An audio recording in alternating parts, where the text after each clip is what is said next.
Hola a todos, ¿cómo están? En el curso de atención en salud materna, en esta oportunidad vamos a abordar el tema sobre la ecografía obstétrica. La ecografía obstétrica es importante porque nos permite evaluar el bienestar del embrión o el feto y de esta manera vamos a disminuir la morbimortalidad materno-perinatal. La ecografía obstétrica no hace daño al embrión o al feto. Nosotras las obstetras ecografistas solicitamos a la paciente gestante como mínimo 3 ecografías durante todo su embarazo. Pero si se presenta alguna alteración o patología durante la gestación, indicamos ecografías de manera más a menudo, como por ejemplo le podemos indicar ecografías mensualmente o ecografías cada 2 meses, dependiendo del cuadro patológico que presente la gestante con la interconsulta debida del especialista. Para ello empleamos el ecógrafo. Actualmente tenemos diferentes tipos de ecógrafos. El básico es de 2 dimensiones, que es denominado el ecógrafo 2D. Tenemos el ecógrafo 3D con Doppler, el ecógrafo 4D, 5D y actualmente el 6D. Utilizamos entonces esta herramienta como ayuda de diagnóstico para evaluar en este caso a nuestras gestantes. También empleamos los transductores como es el transductor endovaginal y el transductor convexo. Para realizar la ecografía empleamos 2 vías, la vía transvaginal y la vía transabdominal. En la primera imagen representa a la vía transvaginal, donde utilizamos el transductor endovaginal. A través de este transductor nos va a permitir determinar gestaciones del primer trimestre del embarazo o al inicio del embarazo. Y con el transductor transabdominal nos va a permitir evaluar las gestaciones del segundo y tercer trimestre del embarazo. ¿En dónde se coloca el transductor endovaginal? El transductor endovaginal, como ustedes pueden ver en la diapositiva, se introduce por el canal de la vagina, protegido de un preservativo y lubricado con el gel que nos va a permitir observar las estructuras, en este caso del embrión. Sin embargo, el transductor convexo lo colocamos por encima del borde del pubis y vamos arrastrando simultáneamente en diferentes direcciones y en diferentes cortes y planos a nivel del vientre materno. Entonces, como vemos acá, tenemos una imagen del transductor, en este caso endovaginal, cuya vía es la vía endovaginal. ¿Qué vamos a observar en esta vía endovaginal? Vamos a observar el saco gestacional. Las pacientes gestantes acuden al consultorio refiriendo que quieren saber si están gestando o no. ¿Cómo nosotros diagnosticamos un embarazo? Mediante la presencia del saco gestacional. Esa imagen oscura que ustedes ven ahí, como un saquito, ese es el saco gestacional, que nosotras las obstetras ecografistas lo denominamos como una imagen anecoica por ser de color negro. A su vez, dentro de esa imagen, ustedes pueden observar una imagen circular con bordes blancos, es decir, una imagen hiperecogénica, que se refiere a la presencia de la vesícula vitelina. Esta vesícula vitelina va a nutrir al embrión. El saco gestacional, por lo tanto, aparece a la 4ª semana de gestación y la vesícula vitelina a la 5ª semana de gestación. Es importante también hacer la medición de la vesícula vitelina.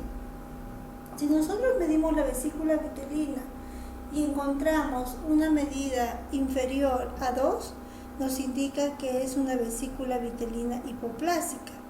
Si la vesícula vitelina está por encima de los 6 milímetros, es una vesícula vitelina hidrópica. La alteración de la vesícula vitelina nos refiere o nos indica un aborto espontáneo, y en el caso de que la vesícula vitelina esté ya anexada el embrión, nos indica un problema de cromosomopatía. En la siguiente imagen podemos observar también al saco gestacional, a la vesícula vitelina y al embrión que aparece a la 6ª semana de gestación.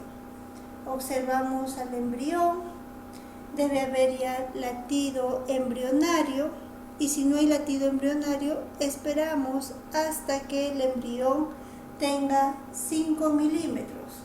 Si el embrión presenta más de 5 milímetros y no hay latido cardíaco, indicamos que este embrión está muerto. No hay ausencia de latido cardíaco y tenemos que referir inmediatamente al especialista, en este caso al ginecólogo. Nuevamente vemos ahí a la vesícula vitelina y al saco gestacional. En esta diapositiva observamos ya un embrión más grande. Como pueden ustedes observar, vemos ahí también la cavidad amniótica, la cavidad coriónica, donde ambas cavidades se van a replegar, se van a juntar en el segundo trimestre del embarazo. En la imagen de abajo también vemos a otro embrión. Como ustedes pueden ver, el plano que presenta ese embrión es un plano sagital medio, que es el plano ideal para medir al embrión y obtener así la edad gestacional. Observamos también a otro embrión con otro tipo de máquina, en este caso sería con ecógrafo de 4D. Tenemos ahí la vía transabdominal, donde utilizamos el transductor convexo. Y en este caso están viendo ustedes imágenes sobre la translucencia nucal y el hueso nasal, que nosotros le denominamos ecografía genética. La ecografía genética lo realizamos entre las 11 semanas a 13 semanas y 6 días. No se debe realizar antes ni después. No se debe realizar antes por el proceso de osificación y después porque la translucencia nucal ya no se va a observar. Hay una regresión de la translucencia nucal. Esta ecografía genética nos va a permitir determinar si hay cromosomopatías, es decir, los síndromes, la trisonomía 11, la trisonomía 18, la trisonomía 21, ¿no? Entonces nos va a permitir determinar este tipo de trisonomías, la 21, la 18 y la 13. Como ustedes pueden ver ahí en la imagen, la parte donde está la nariz, ven una imagen que brilla, ese es el hueso nasal, y esta parte que está a nivel de la nuca, este espacio que ustedes están viendo, esa es la denominada translucencia nucal. En este caso es una translucencia nucal normal, y en este caso observamos una translucencia nucal alterada. La translucencia nucal normal debe medir 3 centímetros y esta sobrepasa los 3 centímetros. Encima observamos que no hay la presencia de hueso nasal, entonces la impresión diagnóstica sería síndrome de Down. Como podemos ver también en la imagen inferior. Si hablamos de la biometría fetal, para nosotros poder obtener en el segundo trimestre de embarazo la edad gestacional, tenemos que realizar la biometría fetal. En este caso estamos observando un corte transversal de la cabeza.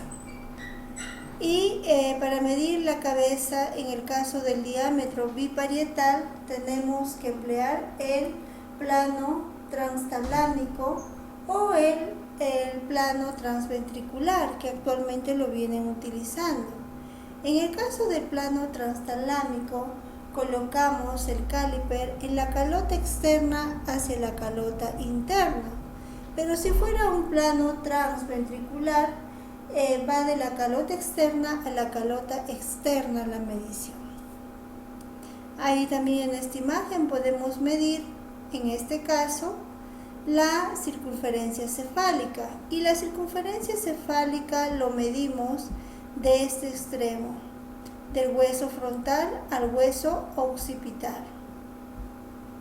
Y nos va a dar la medida, en este caso, de la cabeza.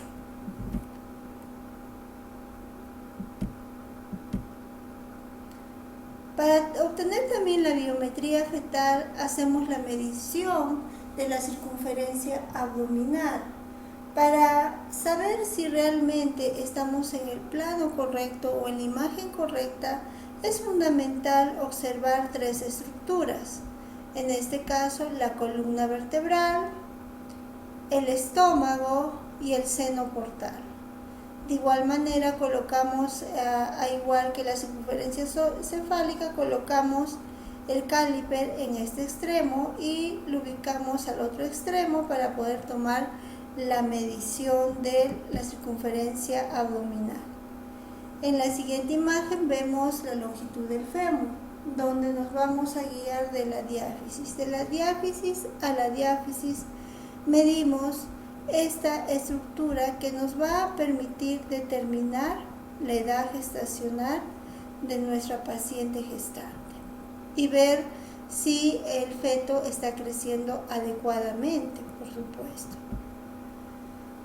También cuando tomamos la ecografía obstétrica visualizamos el líquido amniótico.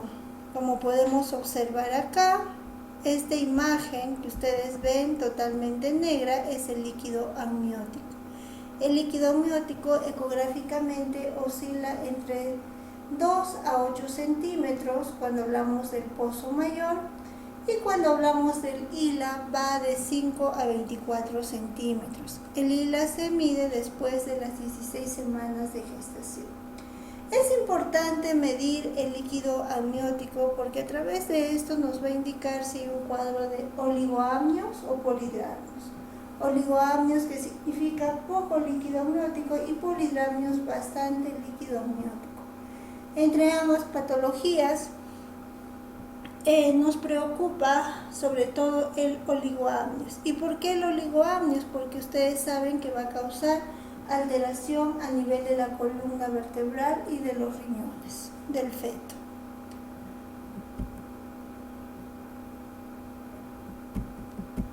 Si nos referimos a la ecografía morfológica lo desarrollamos entre las 18 a 22 semanas, que nos va a permitir determinar la formación anatómica del feto, si hay alguna alteración en alguno de sus órganos a nivel del sistema nervioso, a nivel del rostro, de la columna, del corazón, a nivel de la frecuencia cardíaca fetal, si hay una alteración de los huesos cortos, huesos largos. Entonces es muy importante realizar la ecografía, en este caso también la morfológica, entre las 18 semanas a 22 semanas de gestación.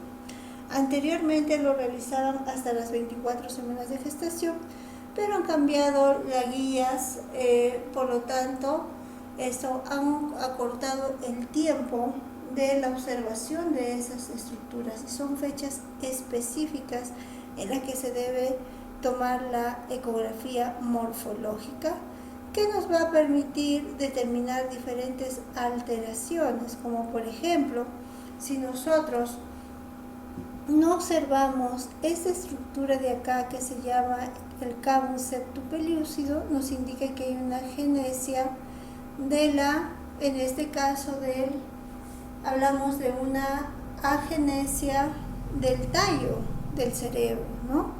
hablamos de una agenesia, es decir, que de una ausencia de esta estructura, y eso va a implicar alteración a nivel del sistema nervioso central. De igual manera, si observamos un aumento del crecimiento, en este caso un aumento del tamaño de la zona de la cisterna magna, estamos hablando de una megacisterna. Y si hay compromiso de la parte del cerebelo, estaríamos hablando de un síndrome que es el síndrome de Dandy-Walker, que son alteraciones a nivel de en este caso, del sistema nervioso central. Observamos acá también la columna vertebral. En este caso es una columna vertebral normal, donde la parte medular, el canal medular, se encuentra muy nítido. Las vértebras observamos de manera consecutiva, no hay un espacio entre una vértebra y otra que nos indique que estamos frente a un caso de una espina bífida. Acá observamos la frecuencia cardíaca fetal, que es muy importante ubicar bien la muestra para poder evaluar la frecuencia cardíaca fetal. En la siguiente imagen vemos la presencia de circular de cordón simple cuando aplicamos el Doppler. Es importante evaluar el cuello del feto porque podemos observar circular de cordón simple, doble y triple, y dependiendo de eso va a ser la vía del trabajo de parto, ¿no? Generalmente cuando hay una circular simple la vía es parto vaginal, pero cuando ya es doble y está muy ajustada y triple, la vía es cesárea. Ahí está la imagen del circular de cordón. En este caso, estos son cortes ecográficos del rostro de un bebé en 4 o 5D, que es un ecógrafo de mayor resolución.